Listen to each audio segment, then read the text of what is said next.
한 면도기 브랜드가 120년 동안 쌓아올린 신뢰를 단 2분짜리 광고 하나로 무너뜨렸습니다. 바로 질레트입니다.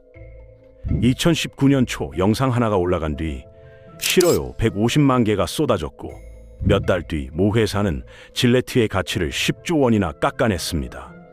서울 아파트 수천 채가 허공으로 사라진 셈입니다. 그런데 진짜 원인은 그 광고가 아니었습니다. 소비자를 숫자로만 본 독점 기업의 오만함, 그 구조를 함께 파헤쳐 보겠습니다.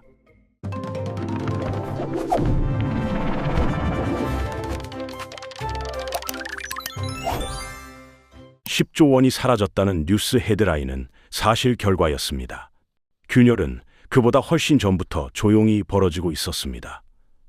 그 시작점은 의외로 단순합니다. 소비자들이 매일 아침 욕실에서 느꼈던 작은 불쾌함이었습니다. 면도날 한 팩에 2만 원이 넘는 가격표를 본 적 있으신가요? 손이 망설여지지만 다른 선택지가 딱히 없으니 결국 집어드는 그런 찝찝한 기분을 아실 겁니다. 질레트를 써온 수많은 남성들이 오랜 세월 동안 바로 그 감정을 품어왔습니다. 질레트가 장악한 면도기 시장은 독특한 방식으로 돌아갔습니다. 면도기 본체는 거의 공짜 수준으로 뿌리고 교체용 날에서 진짜 돈을 버는 구조였습니다. 프린터 회사가 기계는 싸게 팔면서 잉크 카트리지로 이익을 챙기는 것과 똑같은 원리입니다. 한번 특정 회사의 면도기 본체를 사면 그 회사의 날만 계속 사야 합니다. 다른 회사 날은 모양이 달라서 끼울 수가 없거든요.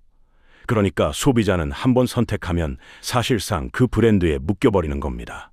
문제는 질레트가 이 구조를 지나치게 오래, 지나치게 탐욕스럽게 이용했다는 데 있습니다.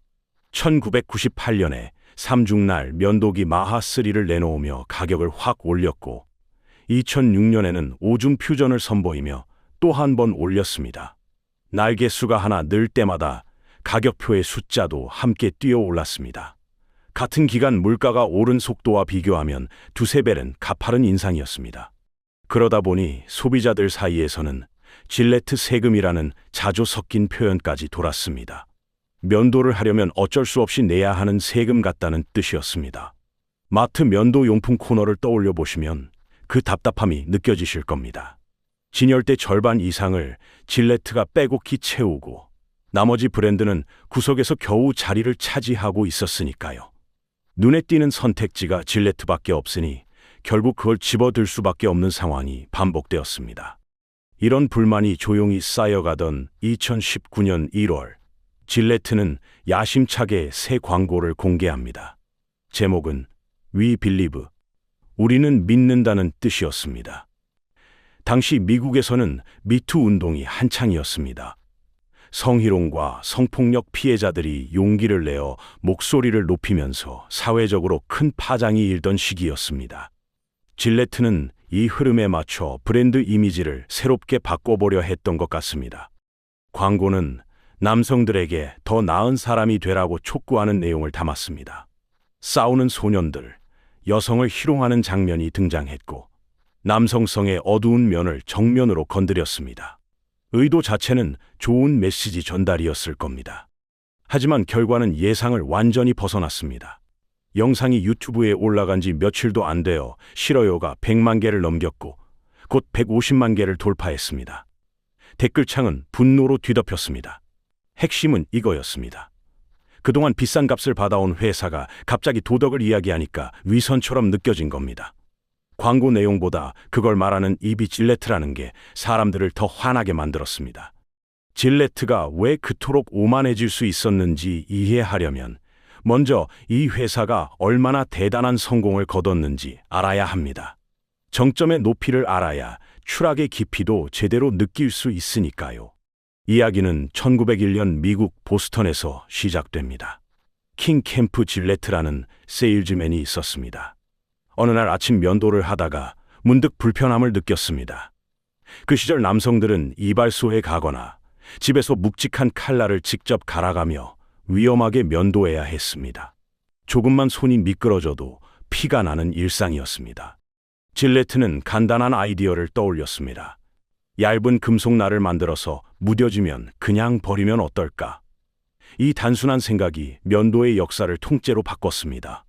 안전하고 편리한 일회용 면도날이 탄생한 것입니다. 제품은 불티나게 팔렸고 질레트라는 이름은 곧 면도기의 대명사가 되었습니다. 두 차례의 세계대전은 질레트에게 날개를 달아줬습니다. 미국 군대가 병사들에게 질레트 면도기를 보급품으로 지급했거든요.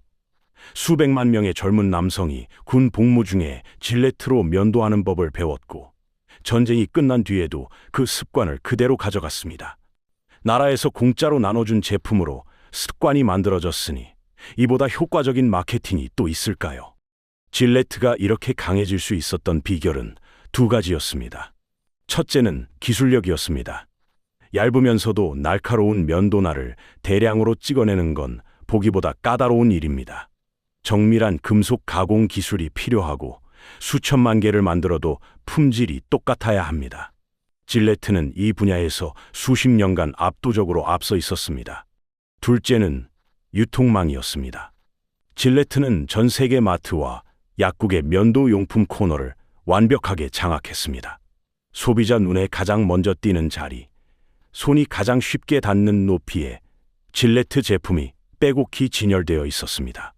여기에 매년 슈퍼볼이라고 하는 미국 최대 스포츠 행사의 광고에 수백억 원을 쏟아부으며 브랜드 인지도를 끌어올렸습니다.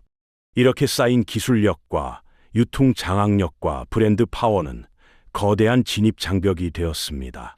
새로운 회사가 면도기 시장에 뛰어들려면 이 세 가지를 전부 갖춰야 했는데 그건 거의 불가능에 가까운 일이었습니다. 2000년대 초반 질레트는 전 세계 면도기 시장의 70% 이상을 손에 쥐었습니다. 면도기 하면 질레트라는 공식이 소비자 머릿속에 단단히 박혀 있었습니다. 2005년에는 세계 최대 생활용품 기업인 P&G가 질레트를 570억 달러에 인수합니다. 당시 역대 최대 규모의 소비재 기업 인수였습니다. P&G가 그 거금을 쓴 이유는 명확했습니다. 질레트의 수익성이 놀라웠거든요. 면도날 하나를 팔면 만드는 데 들어간 비용의 2~3배가 고스란히 이익으로 남았습니다. 돈을 찍어내는 기계를 산 거나 마찬가지였습니다. 인수 이후에도 황금기는 계속되었습니다. 더 비싼 신제품을 내놓을 때마다 소비자들은 순순히 지갑을 열었습니다. 하지만 바로 이 성공이 오만의 씨앗이기도 했습니다. 질레트가 딱 그랬습니다. 너무 오래 왕좌에 앉아 있다 보니 경쟁이라는 개념을 잊어버린 것 같았습니다. 질레트의 균열은 바깥에서 들어온 게 아니었습니다. 안에서부터 조용히 벌어지고 있었습니다. 회사가 스스로 내린 몇 가지 결정들이 훗날 몰락의 불씨가 되었습니다. 가장 충격적인 이야기는 1960년대로 거슬러 올라갑니다. 그때 질레트 연구소는 획기적인 기술을 개발해냅니다. 바로 녹슬지 않는 스테인리스 스틸 면도날이었습니다. 이게 왜 대단한 발명이냐면 당시 쓰이던 탄소강 면도날은 며칠만 지나도 녹이 슬었거든요. 녹슨 날로 면도하면 피부가 쓸려서 아프니까 자주 교체해야 했습니다. 그런데 스테인리스 소재는 녹이 안 슬었습니다. 한번 사면 훨씬 오래 쓸 수 있다는 뜻이었습니다. 소비자 입장에서는 정말 반가운 소식이었습니다. 그런데 질레트 경영진은 이 기술을 세상에 내놓지 않기로 결정합니다. 왜였을까요? 계산이 단순했습니다. 면도날이 오래가면 소비자들이 새 날을 덜 사게 됩니다. 그러면 매출이 떨어집니다. 앞서 말씀드린 것처럼 질레트의 핵심 수익원은 교체용 날이었습니다. 그런데 오래가는 날은 그 구조 자체를 흔드는 것이었습니다. 결국 영국의 경쟁 면도기 회사인 위킨슨 소드가 먼저 스테인리스 면도날을 출시해버렸습니다. 시장을 빼앗길 위기에 처하고 나서야 질레트도 서랍 속 기술을 부랴부랴 꺼내들었습니다. 소비자에게 이로운 기술을 갖고 있으면서 회사 이익 때문에 몇 년이나 숨긴 겁니다. 이 사건이 중요한 건 단순한 옛날 실수 때문이 아닙니다. 질레트가 소비자를 어떤 존재로 바라보는지 그대로 보여주기 때문입니다. 그들에게 소비자는 섬겨야 할 고객이 아니라 정기적으로 돈을 뽑아내는 현금 인출기에 가까웠습니다. 이런 태도는 이후로도 계속되었습니다. 2000년대 들어 인터넷 쇼핑이 빠르게 성장했습니다. 아마존 같은 온라인 플랫폼이 떠오르면서 사람들은 마트 대신 컴퓨터와 스마트폰으로 물건을 사기 시작했습니다. 그런데 질레트의 대응은 굼뜨습니다. 온라인에서 팔면 가격 비교가 너무 쉬워지거든요. 마트 진열대에서는 질레트가 가장 눈에 띄는 자리를 차지하지만 인터넷 검색창에서는 모든 브랜드가 나란히 나타납니다. 프리미엄 가격을 유지하기 어려워지는 것입니다. 게다가 오랫동안 거래해온 대형마트들 눈치도 봐야 했습니다. 온라인에서 더 싸게 팔아버리면 마트 매출이 타격을 받고 관계가 틀어질 수 있으니까요. 사실 이런 실수를 한 회사가 질레트만은 아닙니다. 코닥이라는 카메라 회사가 있었습니다. 코닥은 디지털 카메라 기술을 세계 최초로 개발하고도 기존의 필름 사업을 지키려고 적극적으로 밀어붙이지 않았습니다. 지금 돈 잘 버는 사업을 스스로 죽일 수는 없다고 생각한 겁니다. 결과적으로 코닥은 파산했고 디지털 카메라 시장은 다른 회사들이 차지했습니다. 질레트가 걸어간 길도 이와 닮아 있었습니다. 이런저런 셈법에 발목 잡혀 질레트는 디지털 시대에 적응에 뒤처졌습니다. 그리고 바로 그 틈을 비집고 들어온 새로운 적이 등장합니다. 2012년 3월 유튜브에 이상한 영상이 하나 올라왔습니다. 화질은 거칠었고 배경은 허름한 창고였습니다. 그런데 이 볼품없어 보이는 영상 하나가 면도기 시장의 판도를 송두리째 뒤흔들게 됩니다. 영상의 주인공은 마이클 더빈이라는 젊은 청년이었습니다. 그가 막 창업한 회사의 이름은 달러 쉐이브 클럽이었습니다. 직역하면 1달러 면도 클럽이라는 뜻입니다. 더빈은 카메라 앞에서 자기 회사 면도날을 들고 이렇게 말했습니다. 우리 면도날은 기가 막히게 좋고 한 달에 겨우 1달러라고요. 영상은 유머로 가득 차 있었습니다. 더빈은 창고 안을 걸어다니며 기존 면도기 시장을 정면으로 비꼬았습니다. 면도날이 20개나 필요하냐고, 한 달에 그렇게 많이 면도 안 하지 않냐고 했습니다. 진동 손잡이가 필요하냐고, 당신 할아버지는 그런 거 없이도 멋지게 면도하셨다고 했습니다. 직접 질레트 이름을 언급하지는 않았지만 누가 봐도 그쪽을 겨냥한 것이었습니다. 이 영상이 입소문을 타고 폭발적으로 퍼졌습니다. 조회수가 수백만을 찍었고 구독 가입자가 쏟아져 들어왔습니다. 질레트가 슈퍼볼 광고에 수백억 원을 쓴 것보다 훨씬 적은 돈으로 훨씬 큰 파장을 일으킨 것입니다. 달러 쉐이브 클럽의 전략은 단순했습니다.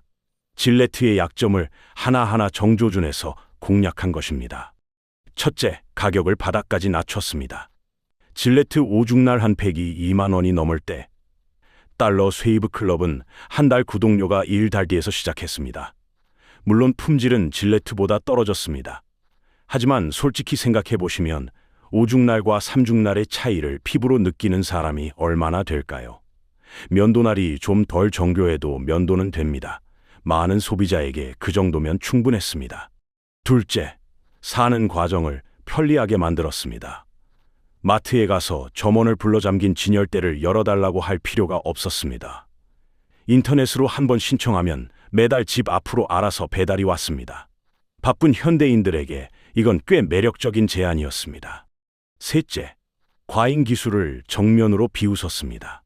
질레트가 새 기술이라며 가격을 올릴 때마다 소비자들은 속으로 의문을 품었을 겁니다. 날이 5개나 꼭 필요한가? 진동 기능이 진짜 효과가 있긴 한가 하고 말입니다. 달러 쉐이브 클럽은 그런 의심에 그거 다 마케팅이고 필요 없다고 시원하게 대답해 줬습니다. 재밌는 건 달러 쉐이브 클럽 창업 초기에 파는 면도날이 한국의 면도기 제조 회사인 도르코에서 만든 제품이었다는 점입니다. 도르코는 오래전부터 해외 브랜드 제품을 대신 생산해주는 사업을 해왔습니다. 품질이 질레트만큼 화려하지는 않았지만 기본적인 면도 기능은 충분히 갖추고 있었습니다. 2016년 글로벌 생활용품 대기업 유니레버가 달러 쉐이브 클럽을 10억 달러에 인수합니다. 창업한 지 4년 만에 우리 돈으로 1조 원이 넘는 가치를 인정받은 것입니다. 면도기 시장에서 독점적 지위를 누리던 질레트에게 본격적인 경쟁의 시대가 열린 순간이었습니다. 달러 쉐이브 클럽 하나만 문제였다면 질레트도 어떻게든 버텨냈을 겁니다. 그런데 성벽의 균열이 여러 군데서 동시에 벌어지고 있었습니다. 먼저 면도 자체를 안 하는 남성이 부쩍 늘었습니다. 2010년대 들어 수염 기르기가 유행했거든요. 할리우드 배우들이 덥수룩한 턱 수염을 멋스럽게 기르고 나왔습니다. 또한 개성을 중시하는 젊은 문화가 퍼지면서 매끈한 턱보다 자연스러운 수염이 멋있다는 인식이 생겼습니다. 매일 아침 면도하는 남성의 비율이 눈에 띄게 줄었습니다. 질레트 입장에서는 시장 자체가 쪼그라드는 셈이었습니다. 이런 흐름은 미국만의 이야기가 아니었습니다. 새로운 경쟁자들이 전 세계에서 잇따라 등장했습니다. 해리스라는 스타트업은 달러 쉐이브 클럽과 비슷한 구동 모델로 시장에 뛰어들었는데 한술 더 떠서 독일의 면도날 공장을 아예 사버렸습니다. 덕분에 품질까지 질레트와 견줄 만한 수준으로 끌어올렸습니다. 그러면서도 가격은 절반도 안 됐습니다. 한국에서도 와이즐리라는 브랜드가 독일에서 면도날을 수입해서 합리적인 가격에 정기 배송하는 서비스를 시작했습니다. 면도기 왕국의 영토가 전 세계 곳곳에서 동시에 잠식당하고 있었습니다. 소셜미디어는 이 변화에 불을 붙였습니다. 예전 같으면 면도날 비싸다는 투덜거림은 개인적인 넋두리로 끝났을 겁니다. 그런데 트위터나 페이스북에서 공유되면서 집단적인 공감대로 발전했습니다. 면도날 가격 비교 글이 퍼지고 저렴한 대안 추천이 돌고 질레트 안 쓴다는 인증 게시물이 올라왔습니다. 뒤늦게 질레트도 손을 썼습니다. 2017년에 가격을 내렸고 질레트 온디맨드라는 자체 구독 서비스도 출시했습니다. 하지만 이미 때가 늦었습니다. 소비자 입장에서 생각해 보시면 당연합니다. 경쟁자가 나타나니까 그제야 가격을 내리는 거잖아요. 그러면 그동안은 뭐였냐는 생각이 들 수밖에 없습니다. 바가지 씌웠다는 걸 스스로 인정한 꼴이 되어버렸습니다. 질레트 미국 시장 점유율은 70%를 넘던 전성기에서 50% 아래로 곤두박질 쳤습니다. 10년 전만 해도 상상조차 못했을 수치였습니다. 그리고 이 어수선한 분위기 한가운데서 2019년 1월 바로 그 광고가 터졌습니다. 때가 정말 최악이었습니다. 가격 때문에 이미 화가 나 있는 소비자들, 경쟁자들한테 밀리고 있는 상황, 거기다 도덕적 훈계를 담은 광고라니요. 광고 메시지 자체가 틀렸다고 말하기는 어렵습니다. 남성들도 더 나은 사람이 되려고 노력하자는 내용이었으니까요. 문제는 그 메시지를 전달하는 입이 질레트였다는 점입니다. 그동안 소비자를 함부로 대해온 회사가 갑자기 가치를 설교하니까 위선으로 느껴진 것입니다. 싫어요, 폭탄과 불매운동은 그 위선에 대한 응답이었습니다. 2019년 여름, 광고 파문이 있고 몇 달 뒤에 질레트의 모 회사 P&G가 발표 하나를 내놓습니다. 질레트 관련 자산 가치를 80억 달러 깎아내린다는 내용이었습니다. 우리 돈으로 약 10조 원입니다. 뉴스 헤드라인에는 10조 증발이라는 자극적인 문구가 떴습니다. 그런데 실제로 금고에서 현금 10조 원이 사라진 걸까요? 그건 아닙니다. 이 숫자를 이해하려면 영업권이라는 좀 낯선 개념을 알아야 합니다. 어렵지 않게 풀어보겠습니다. 2005년 P&G가 질레트를 인수할 때 570억 달러를 지불했습니다. 그런데 질레트가 보유한 공장, 기계, 재고, 현금 같은 눈에 보이는 자산을 전부 합쳐도 그 금액에 한참 못 미쳤습니다. 그러면 나머지는 뭘 산 걸까요? 쉽게 비유하자면 이렇습니다. 동네에서 장사가 아주 잘 되는 식당을 인수한다고 해보겠습니다. 식당의 냉장고, 테이블, 주방기구 같은 물건값은 1억 원 정도밖에 안 됩니다. 그런데 이 식당이 매달 꾸준히 돈을 잘 벌어오니까 인수자는 10억 원을 주고 삽니다. 그 차액 9억 원은 앞으로 이 식당이 벌어다 줄 미래 수익에 대한 기대를 산 것입니다. 회계에서는 이렇게 실제 자산 가치를 넘어서 추가로 지불한 금액을 영업권이라고 부릅니다. 그런데 세월이 흐르면서 처음 기대했던 것만큼 돈을 못 벌게 됩니다. 경쟁자들이 치고 들어오고 점유율이 빠지고 예전처럼 장사가 안 되면 장부에 적혀있는 기대치도 현실에 맞게 조정해야 합니다. 그걸 손상차손이라고 부릅니다. 쉽게 말해서 우리가 생각했던 것보다 이 자산의 가치가 떨어졌다고 공식적으로 인정하는 절차입니다. P&G가 80억 달러를 손상 처리했다는 건 질레트로 예전만큼 돈 벌기는 글렀다고 경영진이 백기를 든 거나 마찬가지입니다. 금고에서 현금이 빠져나간 건 아니지만 질레트의 미래가 그만큼 어두워졌다는 신호이고 주주들 입장에서는 투자 가치가 확 줄어든 셈입니다. 물론 80억 달러 전부가 그 광고 탓은 아닙니다. 달러 스웨이브 클럽 같은 신흥 경쟁자들의 약진, 면도 시장 자체의 축소, 어쩔 수 없이 단행한 가격 인하 등 여러 요인이 겹겹이 쌓인 결과였습니다. 하지만 그 광고가 마지막 한 방이었던 건 부정하기 어렵습니다. 이미 여기저기 금이 가 있던 댐의 균열을 더 크게 벌린 격이었습니다. 오랜 세월 쌓아올린 브랜드 신뢰가 숫자로 증발하는 걸 확인한 순간이었습니다. P&G 경영진도 속이 쓰렸을 겁니다.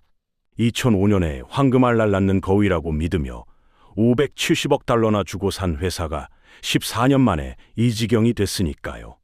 이제 질레트는 중대한 선택의 기로에 섰습니다. 이제 질레트는 살아남기 위해 새로운 길을 찾아야 했습니다. 궁지에 몰린 질레트가 선택한 방향은 예상 밖이었습니다. 싸움판에서 한 발 물러나 아예 다른 무대로 올라가기로 한 것입니다. 생각해보시면 논리는 단순합니다. 달러 스웨이브 클럽이나 와이즐리 같은 신흥 브랜드들과 가격 경쟁을 벌이면 어떻게 될까요? 질레트도 가격을 내려야 하고 그러면 한 개당 남는 돈이 확 줄어듭니다. 게다가 저가 브랜드라는 꼬리표가 붙으면 오랫동안 쌓아온 고급 이미지마저 무너집니다. 그래서 정반대로 갔습니다. 대중시장은 과감히 포기하고 경쟁자들이 감히 따라올 수 없는 초고가 영역으로 올라가자는 결단이었습니다. 2019년에 출시된 질레트 히티드 레이저가 그 첫 시도였습니다. 이름 그대로 면도날이 따뜻하게 데워지는 기능이 달린 면도기입니다. 고급 이발소에 가면 면도 전에 따뜻한 수건을 얼굴에 대줘서 모공을 열어줍니다. 그 느낌을 집 욕실에서 재현한다는 콘셉트였습니다. 가격은 20만 원에 육박했습니다. 보통 면도기의 10배가 넘는 금액이니 쉽게 손이 가는 가격은 아니었습니다. 2022년에 처음 출시된 질레트 랩스 시리즈도 같은 맥락입니다. 면도하면서 동시에 각질까지 제거해주는 기능을 넣은 제품입니다. 역시 20만 원대 고가 라인이었습니다. 단순한 면도 도구가 아니라 남성용 스킨케어 기기로 자리매김하려는 시도였습니다. 20만 원짜리 면도기를 누가 사겠느냐고 생각하실 수 있지만 그런 소비자층이 분명히 존재합니다. 면도를 단순히 털 깎는 행위가 아니라 자기 관리의 일부로 여기는 사람들입니다. 이들에게 질레트라는 이름은 여전히 신뢰와 프리미엄을 상징했습니다. 전략이 어느 정도 효과를 봤습니다. 전체 판매 개수는 줄었지만 개당 이익이 크게 늘면서 수익성 하락폭이 완만해졌습니다. 적게 팔더라도 비싸게 팔면 버는 돈은 비슷하게 유지된다는 계산이 맞아떨어진 셈입니다. 하지만 한계도 선명합니다. 20만 원짜리 면도기를 살 사람이 과연 얼마나 될까요? 프리미엄 시장의 크기는 대중시장과 비교 자체가 안 됩니다. 예전처럼 전 세계 남성 욕실을 지배하는 건 이제 불가능해졌습니다. 더구나 프리미엄 영역에도 경쟁자가 있습니다. 브라운, 필립스 같은 전자면도기 브랜드들이 고급 시장을 노리고 있고 독일이나 일본의 장인 브랜드들도 충성 고객을 확보하고 있습니다. 질레트만의 독점적 안방이 여기에도 없는 것입니다. 그래도 지금으로서는 이게 최선의 선택인 것 같습니다. 대중시장 전쟁에서는 이미 밀리고 있고 가격을 더 내리면 남는 게 없으니까요. 예전의 거대한 제국은 아니더라도 고급 브랜드로 축소 생존하겠다는 현실적인 판단입니다. 한때 모든 남성의 욕실을 지배하던 왕국이 이제는 일부 프리미엄 고객만을 상대하는 부티크로 변해가고 있는 셈입니다. 질레트 이야기를 처음부터 쭉 따라오셨다면 한 가지 진실이 선명하게 보이실 겁니다. 아무리 단단해 보이는 독점도 결국 영원하지 않다는 것입니다. 100년이 넘도록 면도기 시장 위에 군림하던 제국이 흔들린 건 광고 한 편 때문이 아니었습니다. 소비자에게 이로운 기술을 서랍에 숨기고 경쟁자가 없다는 걸 빌미로 가격만 올리고 불만이 쌓여도 어디 가겠어 하며 무시하던 수십 년의 오만이 부메랑으로 돌아온 것입니다. 그 광고는 방아쇠였을 뿐입니다. 총에는 오래전부터 분노라는 탄환이 빽빽이 들어차 있었습니다. 도화선에 불이 붙자 그동안 억눌려 있던 감정이 한꺼번에 터져 나왔습니다. 소비자들이 진짜 화가 난 건 광고 내용 때문이 아니었습니다. 그동안 울며 겨자 먹기로 써왔다는 사실을 스스로 깨달았기 때문입니다. 마땅한 대안이 없어서 어쩔 수 없이 샀던 거지 좋아서 산 게 아니었거든요. 달러 쉐이브 클럽이라는 대안이 등장하자 참았던 감정이 폭발한 것입니다. 이 이야기가 우리에게 던지는 교훈은 분명합니다. 고객을 가르치려 들거나 경쟁자가 없다고 안심하며 방만하게 운영하는 순간 누군가는 반드시 틈을 노려 대안을 들고 나타납니다. 그리고 분노해 있던 소비자는 기꺼이 그 새로운 선택지로 발길을 돌립니다. 독점의 달콤함에 취하면 혁신할 이유를 잃고 소비자는 그저 착취 대상이 되어버립니다. 결국 경쟁이 있어야 기업도 긴장하고 발전한다는 평범한 진리가 질레트 이야기를 통해 다시 한번 증명된 셈입니다. 질레트 사례는 단순한 기업 실패담이 아닙니다. 독점이 어떻게 오만을 낳고 오만이 어떻게 몰락을 부르는지 보여주는 교과서 같은 이야기입니다. 기업에게는 경고이고 소비자에게는 희망이기도 합니다. 아무리 거대한 공룡도 변화에 적응하지 못하면 사라진다는 것, 그리고 소비자의 힘은 생각보다 크다는 것을 질레트가 몸소 보여줬습니다. 여러분 주변에도 이런 브랜드가 있지 않으신가요? 딱히 만족스럽지 않은데 대안이 없어서 계속 쓰고 있는 서비스 말입니다. 어쩌면 그 서비스도 지금 이 순간 질레트와 같은 길을 걷고 있을지 모릅니다. 질레트의 몰락은 우리에게 불편한 질문을 던집니다. 여러분 주변에도 불만이 있는데 어쩔 수 없이 쓰고 있는 서비스가 있지 않으신가요? 통신사, 배달앱, 특정 플랫폼들을 떠올려 보시면 됩니다. 혹시 그 서비스에 쌓인 불만이 언젠가 터질 준비를 하고 있는 건 아닐까요? 댓글로 여러분이 생각하는 한국판 질레트가 있다면 알려주세요. 어떤 기업이 비슷한 길을 걷고 있는지 여러분의 의견이 궁금합니다. 다음 영상에서는 질레트처럼 소비자를 무시하다가 추락한 또 다른 거대 기업의 이야기를 준비하고 있습니다. 놓치고 싶지 않으시다면 지금 구독 버튼과 알림 설정을 눌러주세요. 그래야 새 영상이 올라왔을 때 바로 확인하실 수 있습니다. 좋아요 하나가 이런 깊이 있는 분석 영상을 더 자주 만드는 데 큰 힘이 됩니다. 여러분의 응원이 다음 영상의 퀄리티를 결정합니다. 그럼 다음 영상에서 뵙겠습니다. 기대해 주시길 바랍니다.